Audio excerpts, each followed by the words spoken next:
Seja bem-vindo à nossa aula de compostos orgânicos, nossa playlist de bioquímica.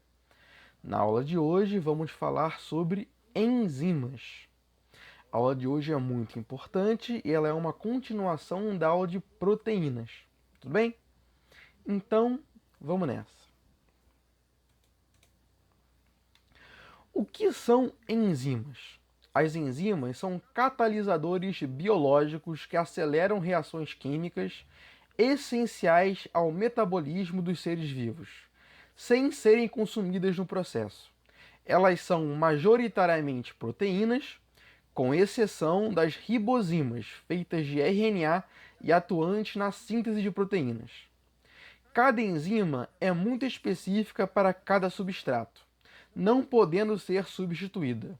Nosso corpo as produz e elas estão presentes nas células e nos fluidos corporais. Teoria do encaixe induzido. Segundo essa teoria, o sítio ativo da enzima se molda ao substrato no momento da ligação, para assim realizar a transformação do substrato em produto, quebrando-o em moléculas menores. É uma teoria que atualiza o modelo de chave fechadura. Então vamos lá. Nessa imagem que vocês estão vendo no slide, nós temos a enzima em azul e o substrato, que é o que você quer quebrar, né? O substrato geralmente ele tem duas ou mais partes, ele se liga ao sítio ativo da enzima e assim a enzima se remodela, se molda um pouquinho esse substrato e ela quebra esse substrato, né? Fazendo com que ele saia do sítio ativo na forma de produto e assim ela volte para ligar com outro substrato, reiniciando o processo, né? Cada enzima ela é basicamente única para cada substrato, tá? Mostrando que muitas vezes uma enzima só funciona para um substrato específico. Dificilmente ela consegue se remodelar para outro substrato. Tudo bem? Beleza? E aqui vamos para o uso industrial de enzimas. Muitas enzimas são utilizadas na indústria, principalmente nas áreas alimentícias e de suplementação. Um exemplo é na fabricação do whey protein hidrolisado, em que essa hidrólise enzimática é feita por enzimas proteolíticas, que quebram as longas cadeias proteicas do whey em polipeptídeos menores, facilitando a absorção do suplemento pelo organismo, permitindo que ele seja absorvido mais rápido e faça efeito em menos tempo. É muito utilizado por atletas de alta performance, como atletas olímpicos e fisiculturistas. Eu quero ressalvar uma coisa, né? Fazer uma ressalva. Que o whey hidrolisado, você que basicamente é uma pessoa que faz academia 3 vezes a semana e só quer ter um físico legal e está buscando saúde, não precisa comprar o whey hidrolisado. Pode comprar o whey comum. O whey hidrolisado é para atletas de alta performance que buscam melhorar muito sua performance. Ele é muito caro, é muito difícil de acessar, né? É muito inacessível para a população.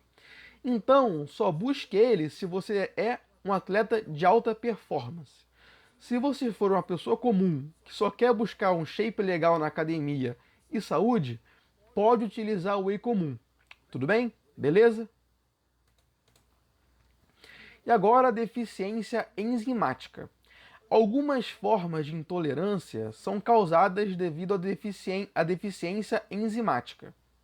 Uma delas é a intolerância à lactose, causada pela ausência da enzima lactase no organismo, responsável pela quebra da lactose, que no caso é um carboidrato, e o açúcar do leite.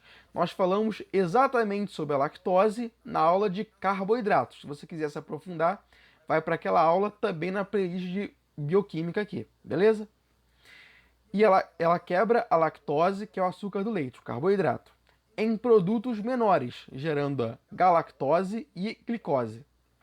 Isso ocorre geralmente devido à ausência do gene que permite o indivíduo a produzir a enzima lactase na fase adulta. É uma condição relativamente comum na população. E agora vamos para a atividade enzimática. Quando a enzima está presente, ela acelera a reação, permitindo que ela ocorra com muito menos energia em um tempo muito menor. Nesse gráfico, nós percebemos uma reação em vermelho ocorrendo sem a enzima. Veja que gasta muita energia e precisa de muito tempo. Agora, em rosa ou roxo, nós vemos uma reação ocorrendo com a enzima, que ela ocorre em muito menos tempo, gastando muito menos energia. Esse tipo de gráfico cai muito no Enem, cai muito em concurso, então é bom que você aprenda a ler esses gráficos, tudo bem? E aqui existem três principais fatores que alteram a atividade enzimática. São eles a temperatura, o pH e a concentração enzima-substrato. No caso da temperatura, geralmente as enzimas funcionam perfeitamente à temperatura do corpo do organismo. No caso do ser humano, cerca de 36 graus. Se houver hipertermia ou hipotermia, as enzimas se desnaturam. Algo semelhante acontece com as proteínas em geral. Eu dei um exemplo na aula de proteínas, falando que quando você alisa o cabelo com chapinha, você desnatura as proteínas do cabelo. Por que isso acontece? Porque com a temperatura alta na chapinha, você acaba desnaturando as proteínas. Da mesma forma, quando você tem uma alta ou uma baixa temperatura, no caso das enzimas, que é muito alto para o corpo, causando hipertermia, ou muito baixa, causando hipotermia, você desnatura as enzimas do corpo, fazendo com que elas não consigam mais funcionar corretamente, né? Nesse gráfico, nós vemos, por exemplo, a máxima atividade enzimática, né? Que é a velocidade de funcionamento da enzima, que ocorre principalmente na melhor temperatura possível, que seria, no caso do ser humano, 36,5 graus. Agora, potencial hidrogeniônico. Cada enzima funciona corretamente em um pH específico. Caso o pH se altere, elas não irão funcionar corretamente, podendo se desnaturar. Nesse gráfico, nós temos dois exemplos. Nós temos o exemplo da pepsina, que funciona corretamente no pH 2, que ela atua, se não me engano, no processo digestivo. E nós temos também a amilase salivar, que ela está presente na saliva e ela funciona corretamente no pH 7. Se você alterar o pH delas, elas vão se desnaturar e não vão funcionar corretamente. Uma observação importante: como as enzimas são proteínas, elas só estão ativas estando na estrutura terciária ou quaternária.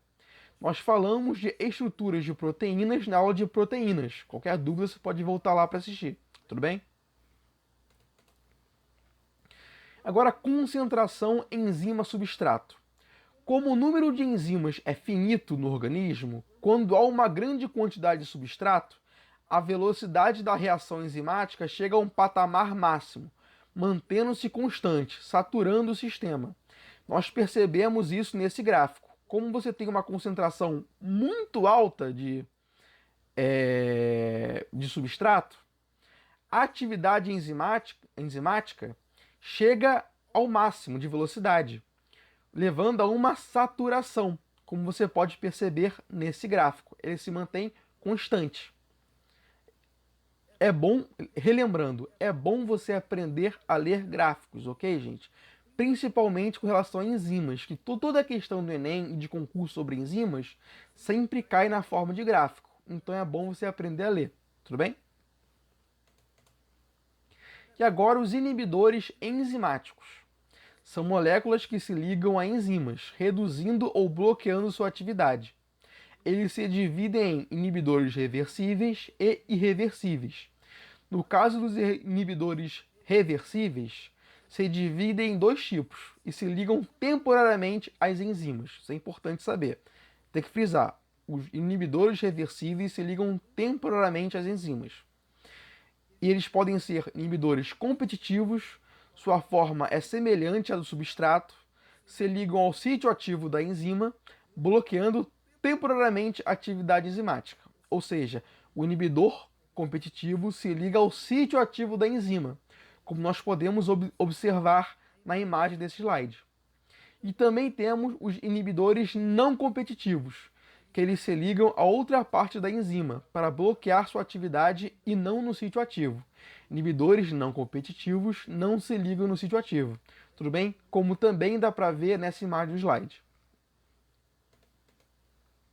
E agora os inibidores irreversíveis. Eles se ligam permanentemente ao sítio ativo ou a outra região da enzima, também se dividindo em competitivos e não competitivos. Eles inativam a enzima irreversivelmente.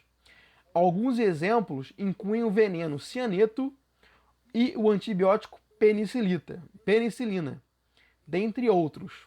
Lembrando, inibidores irreversíveis se ligam permanentemente à enzima, matando ela entre aspas. Entende? E muitas vezes, no caso dos seres humanos, eles são venenos, como o cianeto, e no caso de bactérias, por exemplo, eles podem ser antibióticos, como a penicilina. Tudo bem? Bom, nossa aula chega ao fim, ela termina aqui. Espero que eu tenha ajudado vocês com essa aula, que ela tenha sido muito produtiva, e nos vemos na próxima aula dessa playlist, que será a aula de vitaminas.